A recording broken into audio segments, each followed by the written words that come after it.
She made a complaint that says somebody was in the basement and they were injured. Man, that. Y'all gotta go. Y'all gotta go. Well, I gotta ask. I mean, because you're making me... No, sir. No, sir. No, sir. Well, you're making me a little suspicious now. There ain't nobody tied up in the basement. Can we look? No, no. But why would a crackhead say that about the you? crackheads, probably because they want more crack, bro. Is anybody on that front porch? No. So what's that noise I keep hearing? That you keep turning the music up on every time I hear something? Oh, Jesus. When police respond to a report of a woman imprisoned in a local residence, they encounter a bizarre homeowner who says their very presence is putting him in danger, but there's no sign of a woman. It's not until a second call brings them back that the cops go inside and make a shocking discovery that's beyond anything they could have imagined. The following report is based on official police records. On the afternoon of May 2, 2023, a woman calls 911 in Cleveland, Ohio, to share a disturbing story she just heard from a frightened stranger. I was just calling because I was at this store, right, and this lady had came out of nowhere and was just like all hysterical and scared and stuff or whatever. I don't know where she went to, but she said that this lady was supposed to be tied up in this basement. Now, I'm only calling because I'm not going to be able to sleep tonight knowing that somebody might be tied up, even if it is a lie or whatever. I kind of believe her because the way she was scared, like, no, she didn't say anything else. Officers with the Cleveland Police Department arrive at the address moments later. Police!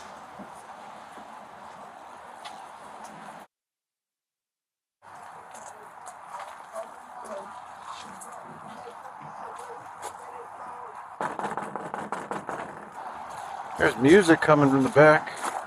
Hello?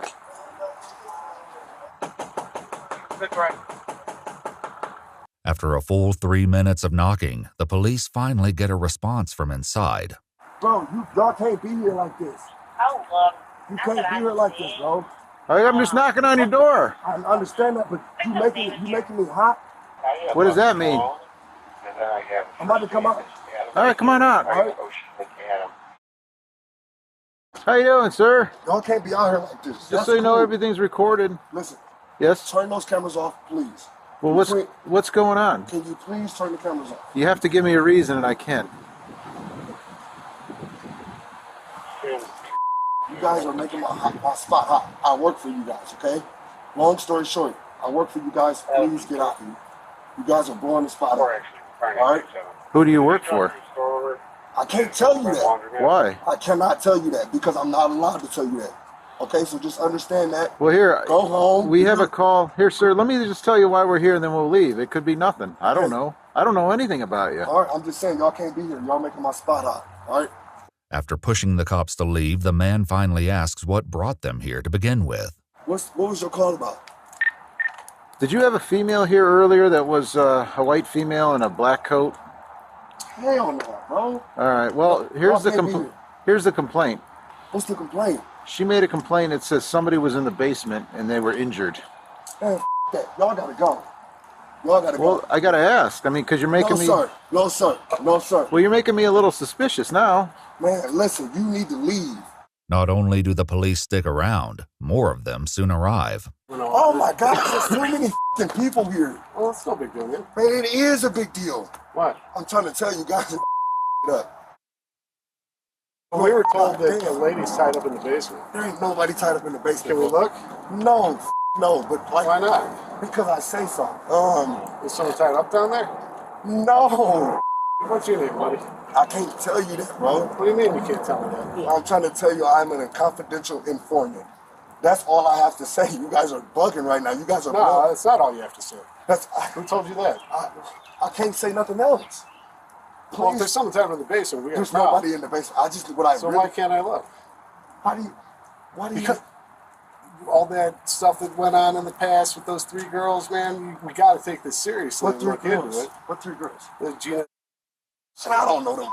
all Man, that stuff. You know what I'm saying? Listen, No. I'm If about we to don't take this seriously, and there's something going I'm on. about to give you my social security number. Oh, yeah. Here you go.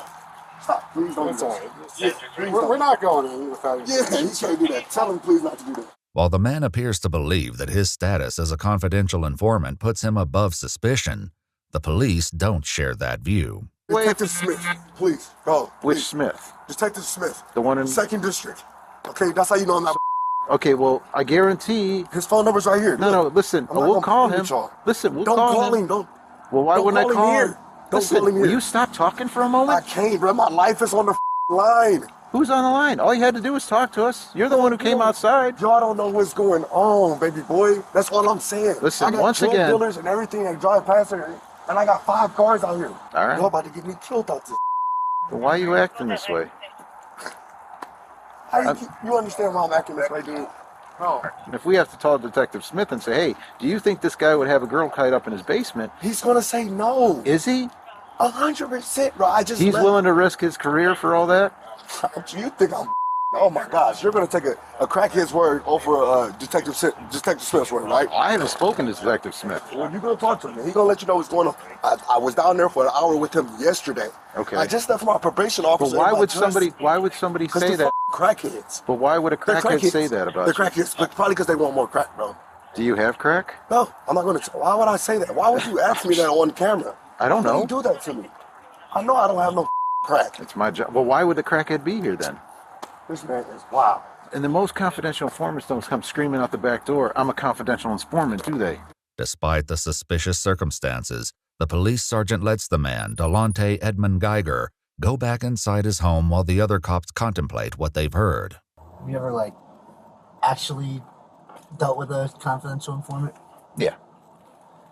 And every time they're up to no good and they're confident, that's what they do. That's how they act? Yeah, that's how they act. So, I don't know what's up. My only fear is there's somebody really in the basement. I actually think he's freaking out like that because he's... Up to no good. Yeah. He's gonna let us in. He's real sketchy. He said meet another guy, but you're coming to him and tell him you're on probation. It's a training thing. And then these guys will wait by the back door in case we scream for help. Like girls. Ah! Right.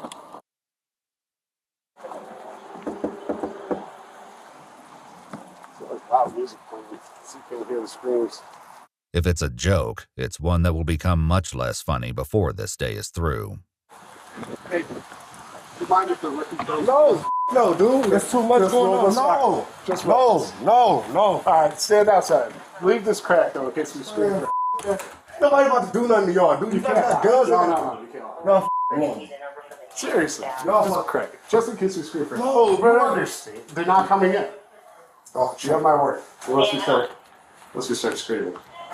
With that, the police go into the residence, and as the sergeant checks the basement, his backup waits upstairs with Delonte. I got PTSD. All right. I've been stabbed 7 times, shot twice. Well, have we done any of that to No, you? no. It's just, I'm trying to change my life and work with the police, and I just don't do that every day. You feel me? Turn that down for a moment. Oh, there we go. Actually, turn it off until we leave and then you do what you want. That way I can hear everybody. Good place. It's me. All right, so what? Is someone just pissed off at you or something? I'm trying to tell you, bro. Big love, bro. We'll never come back here again. Okay? All right. You want to lie back? What happened to your hand? Hold on. Listen. I got scratched. Like what? Yeah. I'm about to walk to the store right behind you guys. Okay. Ain't nothing down there. Here, bro.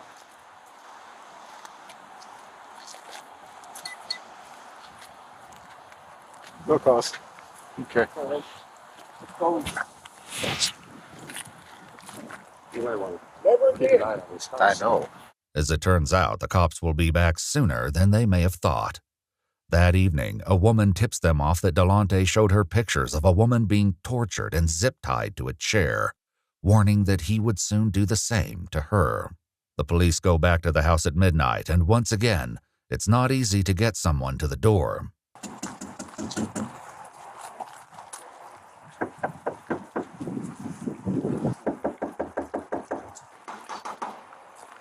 Hey, Sergeant Everton, good place. Yes. All right, so I appreciate this. There's a lot of before this. Yeah, you know my nerves. This shit. What's up, bro? How y'all doing? Same people. Mm-hmm. I'm in overtime now. I need y'all to come through the back door, okay? Yeah, you do that. Is that cool? Yeah. You sure? Yeah. That's what I want. Sorry for not letting you in earlier, bro. Sorry for my attitude, okay? It's all good. Give me 5 seconds. Maybe in the back door. All y'all. All right. The police head around the house to meet with Delonte, but as one officer stays behind, he hears some loud movements coming from within.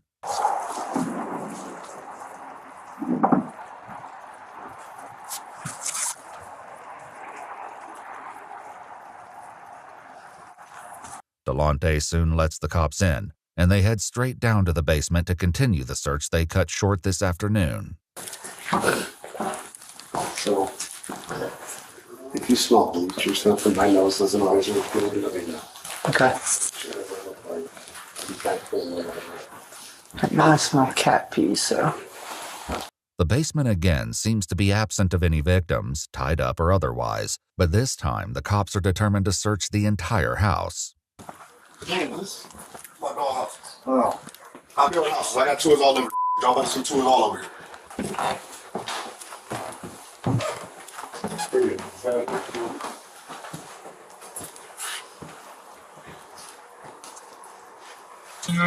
Close.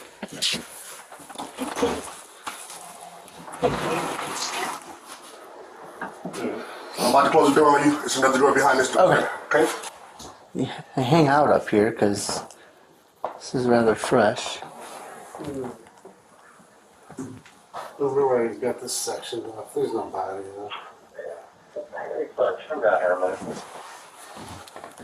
There's some blood right here. Is that? There's some blood, like dried blood, I think. They're good ones. There doesn't appear to be anyone else in the house, but suspicions are mounting, not the least because Delonte has decided the search requires an extremely loud soundtrack. Just turn it down. Hey. Did you guys find anything? Sir. Turn it down. All the way down. Please turn it all the way down. Did you find anything? Sir. Sure. Yeah, it's something on the floor, but Yeah, I know you see something. I want to turn the music down. can you turn the music down? Still away, so. Okay. Put the handcuff on.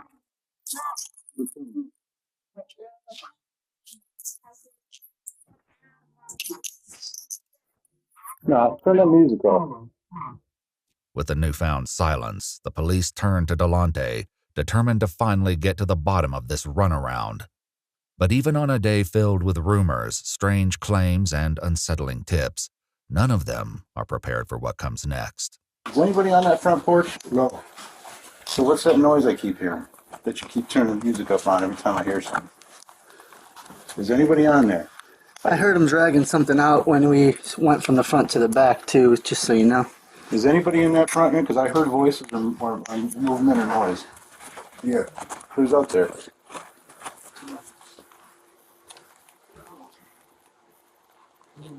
Who's out there? Sweating a lot. What is it? Can you hear it? Oh, please. Who's out there? Where are you at? She's under. There's a thing under. Remember I shined my flashlight when you guys went back there? Alright. Police.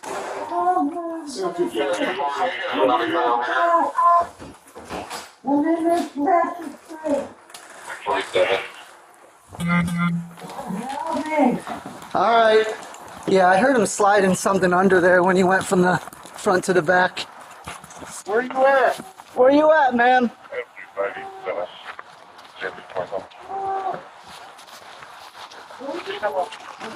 We're looking. How you got this? It looks like a box. Yeah, Oh my god. yeah. Tell me. Tell me.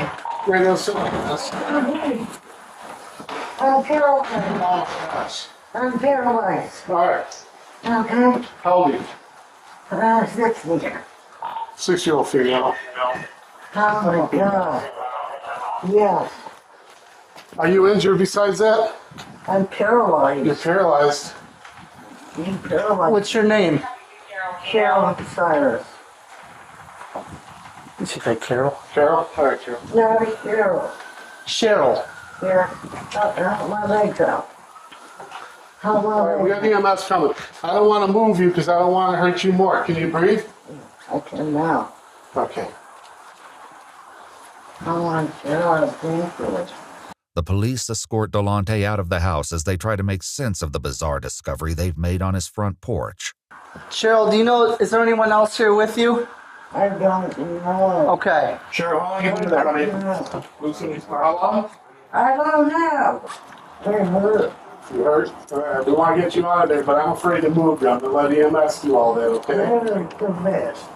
What did he do to you? He did what? Hey, Scott, you want fire to come? At least get her upright and they can put her on the backboard. I know, but if we get fire here, they can only hear. No, but he's got no ETA on EMS. There's no dispatch. Huh? Did he stab you? Yeah. Where did he stab you, think? His arm? Right on. Did he sexually assault you at all? Do you know how long you've been here? Is it just one day? Yeah. Okay. But even with Cheryl Cyrus somewhat responsive to their questions, there's nothing that can fully explain what's going on. What's the story here? Dude, there's a lot. I don't even know where to begin. This might not be the only victim. But we just searched the house and we didn't find anything else. As rescue personnel get Cheryl free of the box and transported to the hospital, police conduct another search of the home. She was supposed to be wearing a pink hoodie with pants. So she had, no, she was completely nude. Oh, Jesus. Cat. Cat scared the hell out of me. And the attic's done. But there was a pink hoodie, that was it. Did she say it was this room or? She just said that like he was transporting her from like the basement up here, like that there was going to be an AK-47 in here, drugs. Yeah. Might have to pull it apart to find a serial number. There's no sign of any other victims in the house, but the one they did find will give detectives more than enough to discuss with Delonte when they visit him in jail the following night. Obviously, we know some bad things did go down yesterday. Do want to give you a chance to go over it. I'm a confidential informant for Detective Larry Smith out of the 2nd District. Okay. Okay. How long have you been doing that for? About a week and a half now. Okay. About a week and a half. And that was hopeless. Like, I wasn't going to kill her, though. I wasn't going to. I've been beating her, and you know what I'm saying. But I just can't have her out on this. Because I'm working with Detective Smith, trying to get him to 5 AKs, 4 Glocks, 3. That's supposed to be going into the valley like next week. You know what I'm saying? I'm trying to get him Big Red, who moves 6 ounces a day on coke crack. You know, I'm trying to get him Ghost, who descriptions are ounces a day, but like I found out that this is that, and you know what I'm saying. If I was, You found out that what? that the lady that what I was taking care of in my house is a rat, and if she was to get back out on the street, I would be exposed. Delonte, who calls Cheryl Cece, claims she's an addict, one among many who frequent his house. Well, she's always at my house smoking dope. Okay.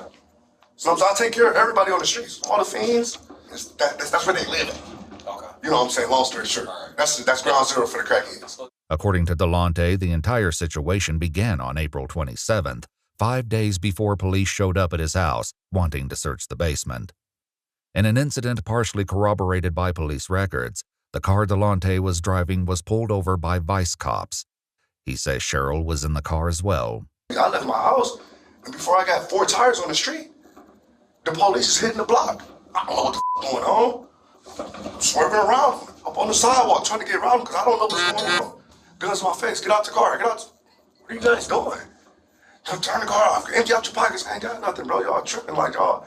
y'all just up. Like, what's going on? I had to stare at me. Oh, yeah, you better, we can get you for this. And since that dope is right here, we're going to get you for that, man. Listen, bro, I cannot go back to prison, bro. What do you need me to do? Delonte says that was when one of the detectives took his phone, programmed his number into it, and told him, "You're working for me now." But it was how the police treated Cheryl, the woman they would later find in a box on his front porch, that really got his attention. Detective told her, thank you, bye. Okay. Detective Smith said, thank you, bye. Keep on walking.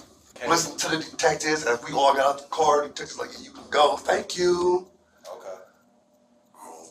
You ain't even get searched. It's crap about $200 worth of dope in the car and scale, and you didn't even get searched. He concluded that Cheryl had set up the traffic stop and would now know that he'd been turned into a confidential informant for the police. The next time Cheryl came over to his house, he decided he couldn't let her leave. And I feel like my life is in danger, bro. People have tried to kill me 3 times already. You feel me? I done been shot in my I done leave my underarm, blood, all type of weird. It's crazy. I felt like I was gonna die if I didn't hold her for like 2 days and tell her, like, let her know what was going on. I beat her up, I fed her, showered her, all type of weird made sure she ate. But I just could not let her go back on the streets and tell everybody that I was working for y'all. Like, everything that went through, like the time where you and Cece were together, like what happened during those days? I just punched on her, slapped on her, till her punched on her, slapped on her, punched on her, slapped on her, punched on her, slapped on her, moved her from the basement to another room, fed her, showered her, gave her some water, put a blanket over her. I'm just telling you the truth, bro. No, that's fine. What else? No. Okay. Is that what you about to ask me? No, I thought you about to ask me. No, like, were you giving her drugs and stuff like that? Why would I give her my drugs? Why the would I do that? I didn't know. Yeah, hell no. No. All right. So at any point, was she asking to leave, different things like that? She has nowhere to go. Okay. She has nowhere to go. All she was just asking was why. Stop, I won't do it again. I'll never tell, Blast, please. I'll never tell. I know I deserve this, but I'll never tell. Like, that's a culture in the streets. While Delonte speaks to detectives, Cheryl lies in the intensive care unit on a ventilator in what the hospital classifies as declining critical condition. In addition to being on dialysis, she's suffering from swelling to the head and brain, broken ribs, a collapsed lung, and multiple spinal fractures. But according to Delonte, it could be worse. Go kill the the would have been dead. Long story short, if I wanted to kill her, she would have been dead. So facts. Delonte says that, among other things, he had Cheryl sit down and write, "I am a snitch," and "I am a rat" over and over again. It's worth noting that while the police report from the traffic stop identifies 2 passengers, neither of them were named Cheryl. So when cops show up the first time yesterday with you and stuff like that, they actually checked the basement. Yeah. She wasn't in the basement. She was upstairs laying down in the bed. So they went down in the basement. So let me ask you, because there was a moment in time, I wasn't there, so I can't speak on it or anything. So there was a moment to where, like, you were still inside the house for a little bit. Did you have to call anybody to ask if you should let the cops in or anything like that? My detective. So then at that point, he told you just to let them in if they want to check the basement. Yeah. He said they're not gonna. He said a matter like this, they're not going anywhere until you let them in the house and check the basement. If you don't, they're just gonna come back with a search warrant and check it anyways. I said, all right, bag. 5 minutes. Tell them to come in 5 minutes. Took me 3 minutes to put her upstairs in the bed. 2 minutes to let them in the house, and 1 minute for them to not do their job and go home. They only wanted to search one room. They searched that one room. She wasn't there and they left. Okay. Stupid them. All right. So. Right? You should search the whole house. Yeah. We found somebody's in the basement. Okay, come on in. Check down in the basement. Nobody's there. See you later, sir. Job. Y'all supposed to open up the tables, open up the refrigerator? That's a horrible job on the law part. Horrible job on the law part. I'll be the first to say it. A missing body. Pretty serious. Yeah. Do you think so? Yeah. All right. Well, next time, take it serious. After accepting Delonte's feedback on their police work, the detectives move on to the second visit to his home that night. Yeah, so the first time the police came, you said you moved her upstairs, right? And then she was upstairs. Obviously, the second time, the police came, she was in that tote, right? How did that go down in between there? Well, they really wanted to check upstairs. Right, but I'm saying, how did she get in there? I put her in there. Okay. And brought her downstairs and put her on the porch. Okay. No anything else. Why'd you have the music going so loud? Just in case if she made noise, they wouldn't hear her. When Cheryl improves to the point that she can speak to detectives, she tells them that Delonte, who was her dealer, turned on her and accused her of being a narc. Over a period of days, he beat her, stabbed her, dragged her across the floor, broke a television over her head, and put her in several different containers.